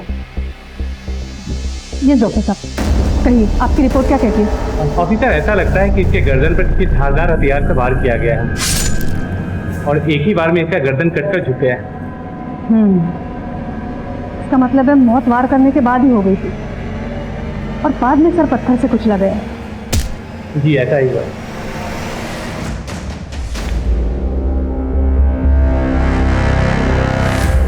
गौतम, तुम कुछ राज की बात बता रहे थे, बोलो। मैडम, विराज के बाद जानते तो सभी, बस कोई बोलना नहीं चाहता। पता है, संजय साहब जब 15 साल के थे ना, तब उनके बाबा जगन्नाथ साहब की चप्पल मरम्मत करने की दुकान थी बाजार में। उन दिनों हमारे गांव में जात पात की राजनीति अपने पूरे जोरों पर थी। एक नेता होते थे विश्वनाथ जोशी, अपने बाला जोशी के पिताजी। उन्होंने हमारे लोगों का जीना मुश्किल किया हुआ था। सरकारी नियम होने के बावजूद भी हमारे लोगों को ये ऋण समिति और सहकारी बैंकों से अपने खेती के लिए लोन मिलना मुश्किल हो गया था। और इसी बात की शिकायत जगन्नाथ साहब ने जिला परिषद में की। माफ करना भाव, मुझे परवाह नहीं है कोई अंजाम की, न तो शिकायत वापस करने की गुंजाइश। और हाँ, मेहरबानी करके हमारे औकात की बात न करें। फिर संजय साहब ने अपने पिताजी की मौत का बदला लेने के लिए बाला जोशी के पिताजी को मार डाला। जब वो वापस आए तो हमारे लोगों ने उन्हें अपना लीडर बना दिया, और वो हमारे रॉबिन हुड बन गए।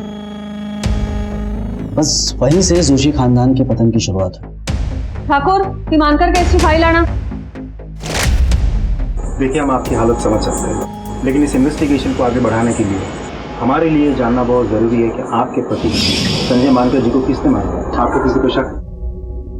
सर, मुझे तो यकीन ही नहीं हो रहा, इतने अच्छे इंसान को कोई कैसे मार सकता है।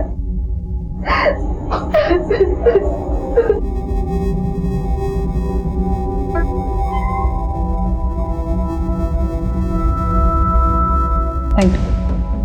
सो मिस्टर गौतम, संजय मानकर का कोई फ्रेंड सर्कल या फिर करीबी दोस्त जिनके यहाँ वो अकेले जाना पसंद करते थे? उनके दो करीबी दोस्त थे, जिग्नेश आडवाणी और प्रफुल्ल रानी। संजय मानकर के साथ आपकी आखिरी मुलाकात कब हुई? और उस शाम आप कहाँ थे जब उनका कत्ल हुआ? मैडम, हम उस रात भाभी के लिए आइसक्रीम लेने गए थे। फिर उसके बाद संजय अपने घर चला गया और मैं अपने घर। आज सुबह हम मिलने ही वाले थे। क्यों? मैडम, हमारा वो एक दोस्त है प्रफुल्ल, उसे अचानक क्वारंटाइन सेंटर जाना पड़ा। वो कोविड-19 सस्पेक्ट था। आपको शक है किसी पर? जी बिल्कुल है, बल्कि शक नहीं यकीन है। बाला जोशी नाम का एक आदमी है, उसके अलावा ये काम कोई और कर ही नहीं सकता। उसके और संजय के बीच में दुश्मनी थी।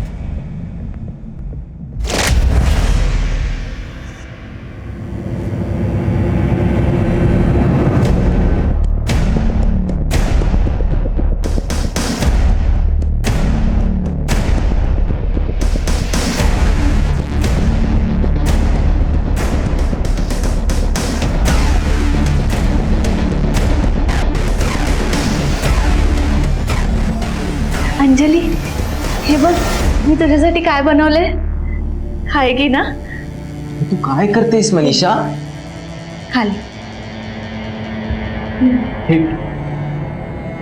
तू काय करतेस मनीषा? अरे शंकर, मैंने ये अंजलि के लिए बनाया है. वो अगर आज हमारे साथ होती तो पहली बार कुछ खाती, उसका अन्नप्राशन होता. ये ले, मैं खिला देती हूँ उसको. सुनना खाएगी ना? वो नहीं, अरे ती गेली, चली गेली.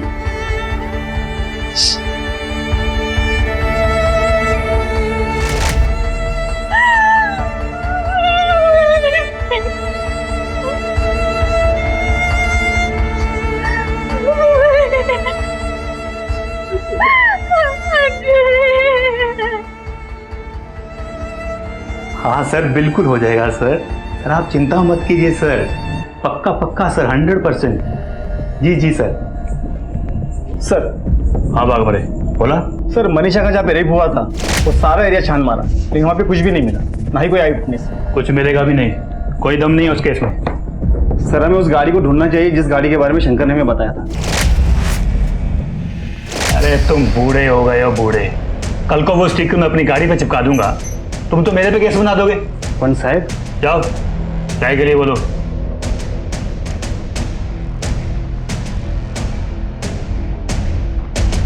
मैम, बाला जोशी के पास कत्ल करने का स्ट्रांग मोटिव है, मुझे ऐसा लगता है. वैसे मैंने पूछताछ की तो पता चला कि लॉकडाउन की वजह से वो घर पे ही था, घर से बाहर वो कहीं निकला ही नहीं. उसके कॉल रिकॉर्ड भी मैंने चेक किए, कुछ भी सस्पिशियस नहीं निकला. लेकिन हाँ, जिस तरीके से वो बात कर रहा था, मुझे ऐसा लग रहा था कि वो शायद हमसे कुछ छिपा रहा है. और ये संजय, उसके कॉल रिकॉर्ड से मिला है कुछ? मैम, संजय मानकर के कॉल रिकॉर्ड से एक इंटरेस्टिंग बात पता चली है. जिस शाम उसका कत्ल हुआ उससे कुछ ही देर पहले उसने एक पर्टिकुलर नंबर पे 2 बार फोन किया था, लेकिन वो नंबर उसके कॉन्टैक्ट लिस्ट में सेव नहीं था. मैंने खुद ट्राई किया, वो फोन अभी भी स्विच ऑफ आ रहा है. पर वे पता करो ये नंबर कहाँ से खरीदा है. जाहिर है इसी क्राइम के लिए ये नंबर खरीदा गया है. और ये बाला जोशी पे कड़ी नजर रखो, खबरियों को एक्टिवेट करो. Right ma'am.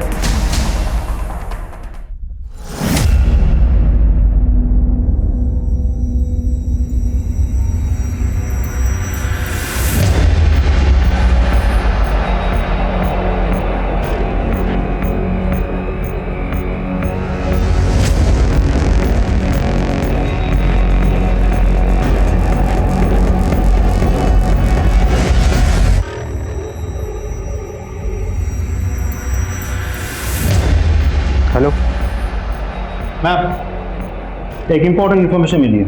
बाला जोशी ने हमसे झूठ कहा था कि वो लॉकडाउन के दौरान घर पे ही था. तो फिर ये जाता कहाँ है? अपने खास दोस्त सुदामा गांवकर के घर. दोनों मिलकर जम के रात को पार्टी करते हैं. सुना है सुदामा के घर पे दारू का बड़ा स्टॉक है. क्या उन दोनों ने उस रात भी पार्टी की थी जिस रात संजय मानकर का कत्ल हुआ था? जी मैम. या सुदामा गांवकर घेऊन या जरा.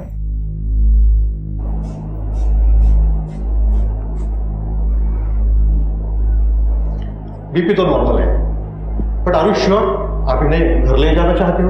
डोंट वरी डॉक्टर, मैं और मेरी बहन मॉम का अच्छे से ख्याल रखेंगे. सर चलो घर जाते. कैसा फील कर रहे हो मॉम? अरे तेरे रहते तो मैं हमेशा अच्छा फील करती हूँ. तू कितना ख्याल रखता है मेरा. और जिंदगी भर रखूंगा. अरे वाह, जिंदगी भर क्यों? मुझे क्या अपनी बहू से सेवा नहीं करवानी है? मैं कुछ नहीं जानती, बस अब तू शादी कर ले, समझा? हाँ माँ कर लूंगा, पर पहले छोटी की शादी होगी फिर मेरी. बाकी बातें घर चल के करते हैं आराम से। चलो तू ना समझेगा नहीं। ये दोस्तों के साथ पार्टी करना गुनाह कब से हो गया? दोस्तों के साथ पार्टी करना गुनाह नहीं, लेकिन पुलिस से झूठ बोलना गुनाह जरूर है, और यही गुनाह बाला जोशी ने किया है। अब तू हमें बताएगा कि बाला जोशी ने हमसे झूठ क्यों कहा था, और तुम दोनों पार्टी करने के चक्कर में क्या प्लानिंग करते रहते हो? कोई प्लानिंग नहीं कर रहे थे साहब, हम तो सिर्फ दारू पीते हैं। पार्टी ना हम भी करते हैं, लेकिन हम ना पार्टी डंडों से करते हैं। तो तू सोचते रहे, हम अपनी पार्टी शुरू करते हैं।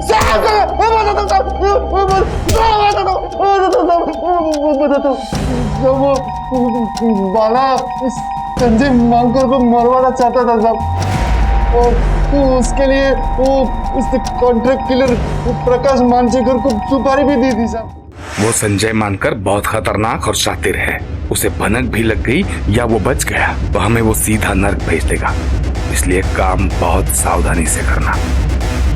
वो सब में वो मेरा मोबाइल यूज करता था साहब, और ताकि उसके ऊपर कोई शक ना हो सके, इसलिए। चल, नहीं मिला। मैम, बाला जोशी फरार हो गया, उसका पूरा घर छान मारा हमने, लेकिन इधर कोई नहीं है। चाचा फोन ट्रैक करा, सबसे पूछताछ करो, उसके रिश्तेदार, जानने पहचानने वाले सबसे पूछो। उसका इस तरह भाग जाना जाहिर करता है कि उसका संजय मानकर के कत्ल में हाथ है। होल्ड करा 1 मिनट। Hello, what? जी हम अभी पहुंचते हैं। बरवे, हाईवे पे एक लाश मिली है, तुम्हें डायरेक्ट तुझे पहुंचा।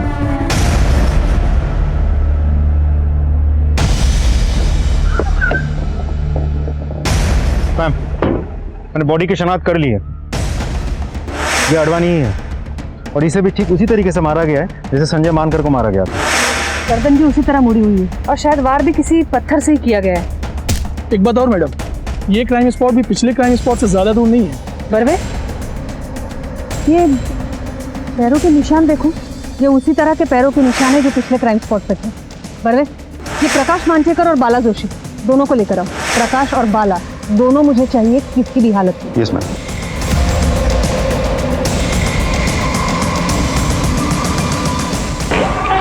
मैम, मैंने हर जगह पूछताछ कर लिया। प्रकाश मानसेकर उसी दिन से गायब है जिस दिन संजय मानकर का कत्ल हुआ था, और उसका फोन भी स्विच ऑफ आ रहा है, और बाला जोशी का भी कुछ पता नहीं चल पा रहा है। इन दोनों को आसमान खा गया, धरती निकल गई। बाला जोशी के घर वालों पर तो हमने नजर रखी थी, प्रकाश मानसेकर के घर पे कौन कौन है? उसकी वाइफ है मैम, जो कि फिलहाल प्रेग्नेंट है। इसका मतलब है वो अपनी वाइफ से कांटेक्ट करने की कोशिश तो जरूर करेगा। वैसे उसके घर पे हमारी नजर है, और वाइफ के फोन को भी हमने सर्विलेंस पे डाल रखा है। आपको लगता है मैम कि दोनों केसेस में प्रकाश इन्वॉल्व हो सकता है? बिल्कुल हो सकता है। ये दोनों कत्ल का पैटर्न सेम है, दोनों गहरे दोस्त भी हैं। इन दोनों को मारने की जरूर कुछ खास वजह है। बाला जोशी और जिग्नेश अडवाणी दोनों में दुश्मनी है क्या? मैम, बाला जोशी वाले एंगल पे तो मैंने खबरियों को काम पे लगा दिया है, लेकिन मुझे एक अलग ही डिस्प्यूट के बारे में पता चला। कौन सा डिस्प्यूट?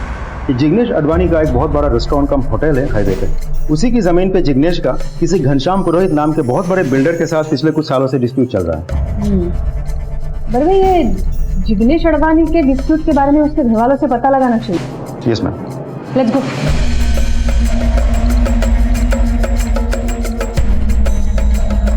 क्या आप हमें जिग्नेश और पुरोहित के डिस्प्यूट के बारे में बता सकती हैं? क्या बताऊं मैडम? बाहर आ जल्दी।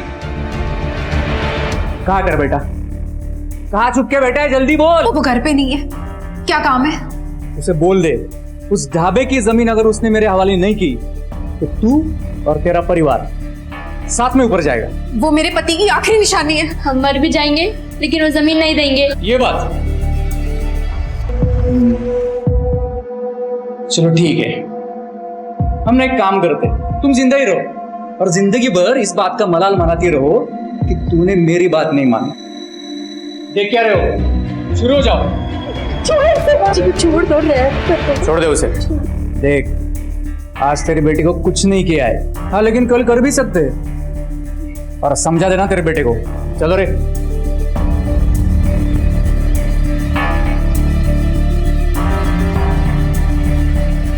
माँ, वो पुरोहित, क्या हुआ माँ? ये उस पुरोहित ने किया?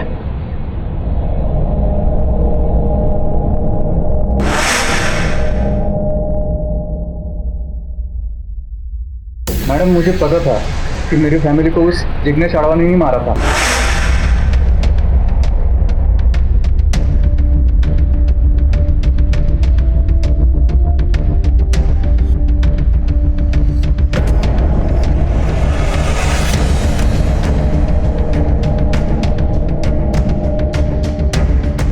लेकिन ये बात मैं दुर्भाग्य से कोर्ट में साबित नहीं कर पाया। तो तू कैसे बच गया? वो मैडम मुझे दूध से एलर्जी है ना, तो मैंने दूध नहीं पिया और मैं बच गया।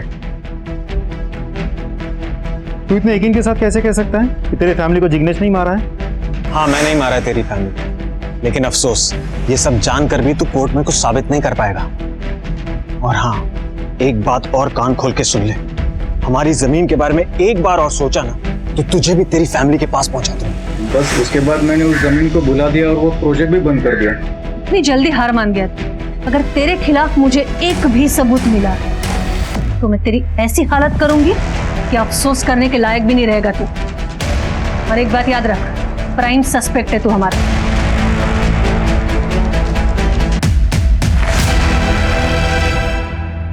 घनश्याम पुरोहित के बारे में कुछ पता चला? यस मैम, मैंने घनश्याम पुरोहित का बैकग्राउंड अच्छे से चेक किया। टिपिकल बिजनेसमैन है वो, धंधा छोड़ के उसको और कुछ समझ में नहीं आता। उसके कॉल रिकॉर्ड भी मैंने चेक किया, लेकिन पिछले 3-4 सालों से वो जिग्नेश से टच में ही नहीं है। और वैसे भी इन्वेस्टिगेशन में भी उसके खिलाफ कुछ सामने नहीं आया। अरे जिग्नेश को किसने मारा होगा? चलो मान लेते हैं कि प्रकाश ने संजय मानकर को मारा।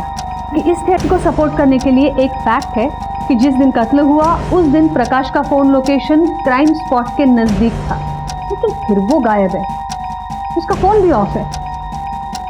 और जिसने उसकी सुपारी दी थी वो भी गायब है, बाला जोशी। और उसके पास तो मोटिव भी था। तो जिग्नेश से उसकी क्या दुश्मनी हो सकती है?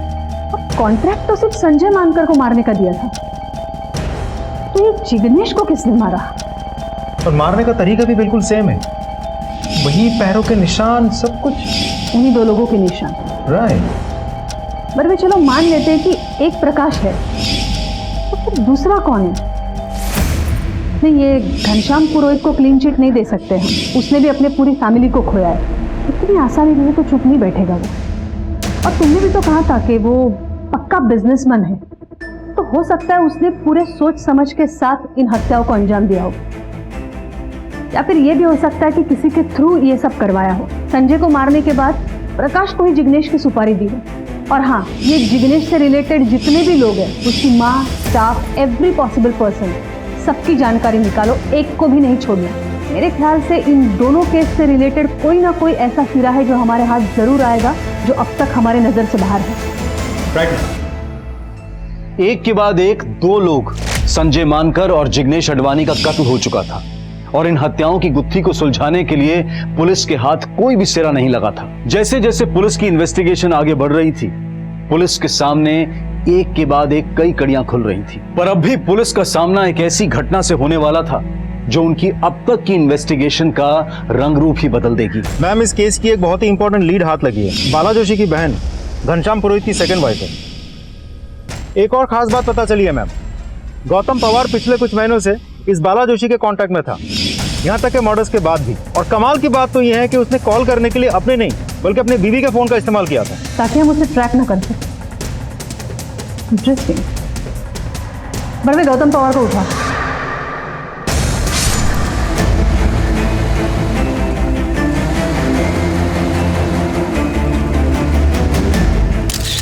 स्ट्रेंज।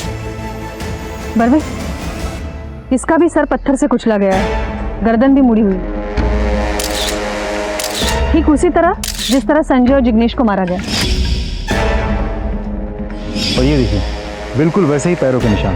पर भाई एक बात नोटिस की तुमने, ये मिट्टी यहाँ डाली गई है और फिर पैरों के निशान बनाए गए। यू राइट मैम, क्योंकि बारिश की वजह से आसपास की मिट्टी तो गीली है, लेकिन ये तो कंक्रीट है। यहाँ पैरों के निशान देख के लग रहा है कि किसी ने जानबूझ के यहाँ मिट्टी डाली है और फिर पैरों के निशान बनाए हैं, ताकि इन्वेस्टिगेशन को मिसलीड किया जा सके। थँक्यू ग मनीषा, तू किती छान जेवण बनवतेस। अगं ताई, त्यात काय थँक्यू, ये तो पड़ोसी धर्म है और आप और आपके पति कोई साधारण काम नहीं कर रहे हैं, आप तो सेवा कर रहे हैं। वो क्या बोलते हैं, कोरोना वॉरियर, कोरोना योद्धा है आप। इस कोरोना की वजह से म्युनिसिपल कॉर्पोरेशन में भी डबल ड्यूटी लगा रखी है। ऐसे मुश्किल घड़ी में तुम हमारे बच्चों को संभाल रही हो, उन्हें खाना खिला रही हो और हमारे लिए भी खाना बना रही हो। खरंच ग मी तुझी खूप आभारी आहे ताई. आम्ही तुमचे आभारी आहोत. चल मी येते, मला ड्युटीवर जायचंय. हो हो, सावकाश जावा. हो. मैम, हमने प्लान के मुताबिक प्रकाश की बीवी रेशमा का फोन सर्विलेंस पर रखा था. कल रात को उसे एक अननोन नंबर से कॉल आया था. हमने पता किया तो पता चला कि वो प्रकाश का ही नंबर है. प्रकाश के लोकेशन के बारे में भी हमें पता चल गया है. फिलहाल वो मालेगांव में कहीं रुका हुआ है. मालेगांव पुलिस से बात की तुमने? जी मैम. एक काम करो बरवे, तुम खुद जाकर उसे अरेस्ट करो. ये केसेस सॉल्व होने के लिए उसका अरेस्ट होना बहुत जरूरी है. Right ma'am.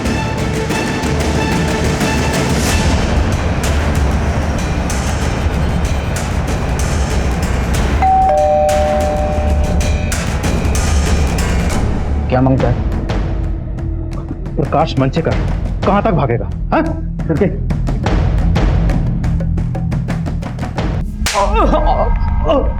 तुम दोनों ने संजय मानकर जिग्नेश आडवाणी और गौतम पवार को क्यों मारा? नहीं सर, हमने नहीं मारा. मतलब संजय को मारने की सुपारी मैंने दी, मैं मानता हूँ, लेकिन बाकी दोनों के बारे में वाकई कुछ नहीं पता. मैंने संजय की सुपारी दी, इसको दी. बता रहा बोलेगा? हाँ साहब, मैं मानता हूँ साहब कि मैंने भाव से संजय मानकर को मारने के लिए 5 लाख की सुपारी ली थी साहब, लेकिन मैंने उसको नहीं मारा साहब. आज शपथ मैं सच बोल रहा हूँ. गौतम भाव ने जब बाला भाव को संजय मानकर की लोकेशन की इंफॉर्मेशन दी तो मैं वहाँ पहुँचा था साहब, लेकिन पहले से ही संजय को किसी ने मार दिया था साहब.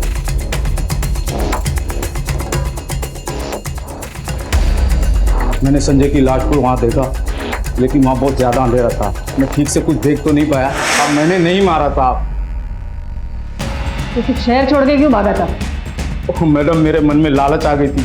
बाव से मुझको कुछ पैसे और लेने थे, मैं वो लेना चाहता था, इसलिए मैं भी उसी रात को यहाँ से भाग गया था. मैं तू क्यों भागा था? मैं डर गया था. मैं मतलब जब आपने सुदामा को अरेस्ट किया तो मुझे पता चल ही गया था कि एक ना एक दिन आप मुझ तक पहुंच जाएंगे और आपको पता चल जाएगा कि संजय की सुपारी मैंने ही की. जिग्नेश आडवाणी के कत्ल के बारे में क्या जानता है? जिग्नेश के कत्ल के बारे में तो कुछ नहीं जानता मैम, मैंने कुछ नहीं किया. ये पुरोहित तेरा रिश्तेदार है, बहनों ही है ना तेरा? हाँ, वो बहनों ही तो है मैम, लेकिन वाकई मुझे कुछ नहीं पता. मैंने कुछ नहीं किया उसको. गौतम पवार तो तेरा ही जासूस था, फिर उसे क्यों मरवा दिया? मैं उसे क्यों मरवाऊँ गौतम को? गौतम तो मेरे लिए काम करता था मैम, मैं क्यों मरवाऊँ? आज शपथ मैम, मैं भी कुछ नहीं जानता. मैं तो तभी से मालेगांव में था मैडम. आप चाहे तो वहाँ के लोगों से पूछ सकते हैं, मैं वही था मैडम, मैं कहीं नहीं गया मैडम. आज शपथ मैं सच बोल रहा हूँ मैडम. सर, मनीषा रेप के जो सस्पेक्ट है उनके स्केचेस रेडी हैं. अरे यार, तुम अभी तक उसी लेवल पे अटके हुए हो, इसीलिए तुम्हें अभी तक प्रमोशन नहीं मिला. तुम एक काम करो, ये फाइल लो, घर जाओ, आराम से केस सॉल्व करो. पंच साहब. अरे क्या सर? हाँ सर. जय हिंद सर. हाँ, पहुंचते हैं सर. Okay sir. नेताजी की ड्यूटी पे जाना है, इससे मिलता है प्रमोशन. ये तुम्हारे बेकार के रेप कैसे नहीं. चलो गाड़ी के लिए बोलो. अरे गाड़ी के लिए बोलो.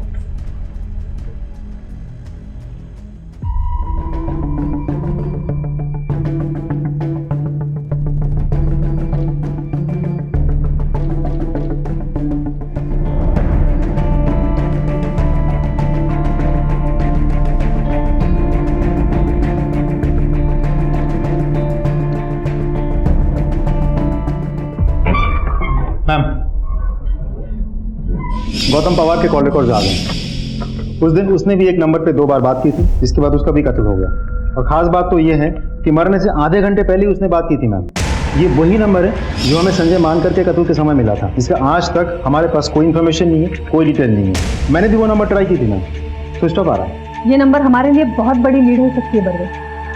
और किसी नंबर पे कांटेक्ट हुआ इस नंबर से? उस नंबर के अलावा उसने संजय के दोस्त प्रफुल्ल राणे से भी बात की. बरवे, ये संजय, जिग्नेश और प्रफुल्ल तीनों गहरे दोस्त थे और गौतम उनका राजदार. ये भी हो सकता है कि ये 3 कत्ल के बाद अभी कातिल चौथे कत्ल की फिराक में है. हो तो सकता है मैम, लेकिन कारण समझ में नहीं आ रहा है. कोई क्यों करेगा? कारण कुछ तो बड़ा है बरवे. नमस्कार मैडम, PSI वाघमारे बोलतोय, Indira Nagar police station. Madam, हमारे यहाँ कुछ दिनों पहले केस आया था. एक औरत के साथ कुछ लोगों ने इनिशियल इन्वेस्टिगेशन में ना कोई एविडेंस मिला और ना ही कोई एविडेंस, लेकिन उन लोगों के स्केचेस हमने बनवाए हैं. पर मैडम, उनके चेहरे पर मास्क लगे हुए. और मैं पर्सनली हर पुलिस स्टेशन में फ़ोन करके इन्फॉर्मेशन दे रहा हूँ।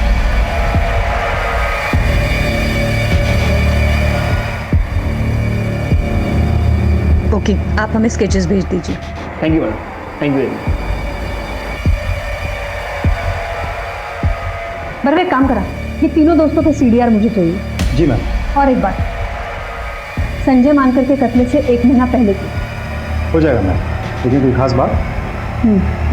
और ये प्रफुल्ल राणे को कांटेक्ट करो इमीडिएटली। Okay ma'am.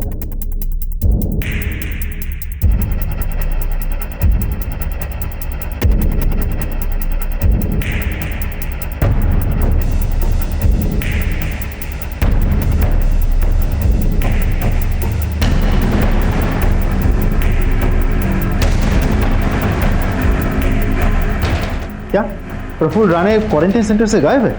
कब से?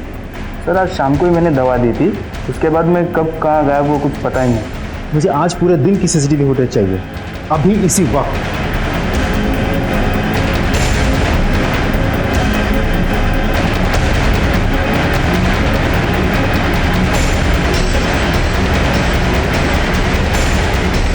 बरवे उस नंबर का पता करो जिस पर फोन किया गया है, और ये भी पता करो कि कौन सी नर्स इस वक्त ड्यूटी करती है। मैम। अरे महेंद्र, ये पता करो कि ये प्रफुल्ल की गाड़ी कौन लेके आ सकता है, कोई ड्राइवर या फिर कोई और। मैम।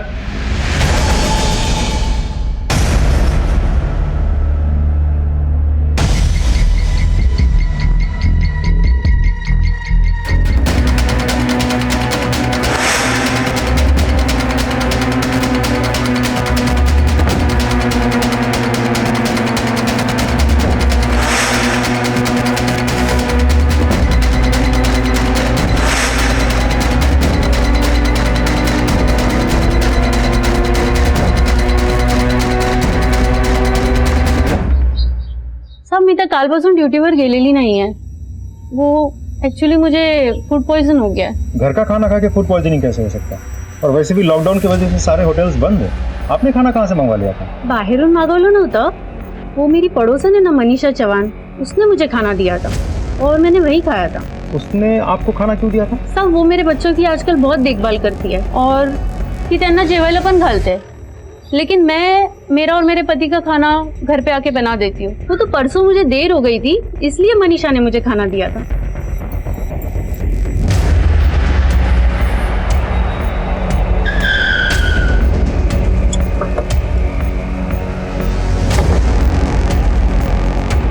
तू ही है प्रफुल्ल का ड्राइवर? प्रफुल्ल कहाँ है? मालूम नहीं सर। तू ऐसे नहीं मालूम। बोल बोल। सर बताता हूँ सर। बोल। सर वो मैम। समझ। प्रफुल्ल का फोन ट्रैक हुआ? यस मैम, उसकी लोकेशन इस वक्त देवलाली के पास में है। कल रात में उसने अपने ड्राइवर को फोन भी किया था, जो रात के अंधेरे में क्वारंटीन सेंटर के बाद प्रफुल्ल की गाड़ी को छोड़ करके चला आया था।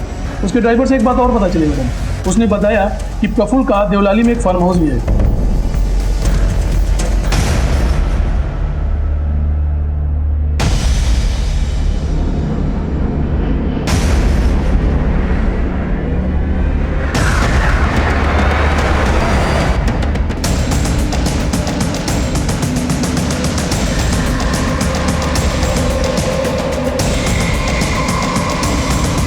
मनीषा, तुम्हें ये सब करने की क्या जरूरत थी? क्या तुम्हारा पुलिस डिपार्टमेंट पर भरोसा नहीं था? मैडम, बहुत बार पुलिस के दरवाजे पे खटखटाया मैडम, पर हमें न्याय नहीं मिला। हमारी उम्मीद ने जवाब दे दिया था मैडम, और इसीलिए उन चारों राक्षसों को मारने के लिए हमें कानून को अपने हाथ में लेना पड़ा।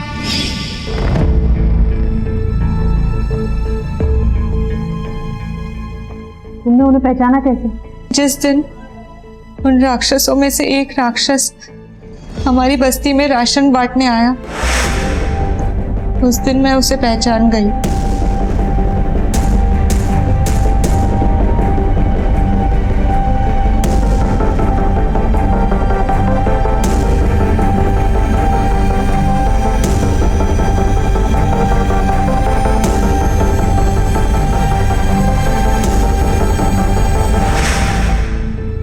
वो संजय मानकर बहुत बड़ा पॉलिटिशियन था, फिर मैंने उसे अपने झूठे प्यार के जाल में फंसाने की कोशिश की।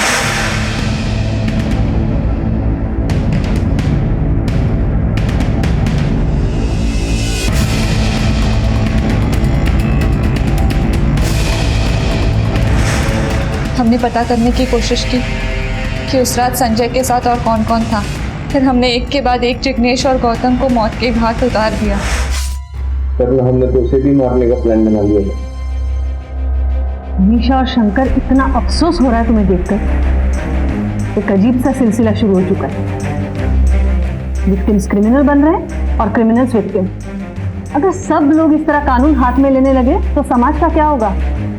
अरे जानवरों से भी बदतर हो जाएगी जिंदगी हमारी। मैडम, हमें माफ कर दीजिए। मैडम, वो बहुत बड़े लोग थे, उनके पास पैसा था, पावर था।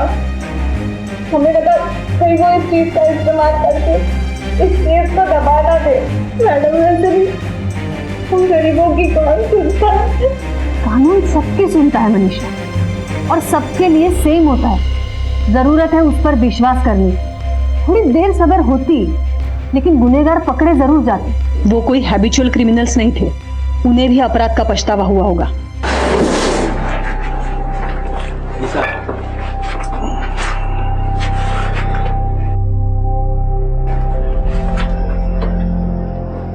यार कल रात जो हुआ वो अच्छा नहीं हुआ।